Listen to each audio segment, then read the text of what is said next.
wo eku a wondene water tanker drivers association wonu dua bia en fan tamale omo se sambre de atameshi dabi omo mpene ede na omo mpene omo se Ghana water company fo ene omo di agro bi sa agro no ade ebetima mani panfon amane a omo se omo apagya nsuo bo omo dodo ede amom ti da bi ada omo kofa nsuo no kwakoso manfo a eye na nsuo ne bo no e wo soro dodo aba ni sei wo de kwakoma obi a o se ebo no so no tinya de obetua na wantua nsuo de na omo nso no se bi omo no mabusuafo ebetimi ade eba ni sei a ebe mo adwuma ne nyina akwakogu ntine omayo ye kire ede atia Ghana Water Company na opani a wada no se chairman me kire Alhassan Idrisu ene esemtrofo ebonkomana moma yentie bi. There is an increment that we want the public to be aware, and we want to say it for the whole nation to be aware of.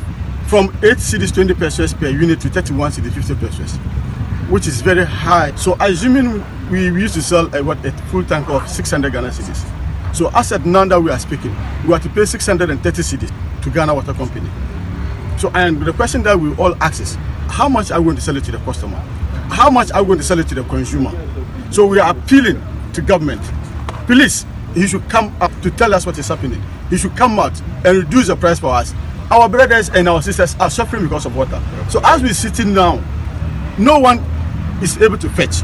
Akuma FM 87. Abisofo no eye ekuo no chairman ni din ene Alhassan Idrisu ena yete ni.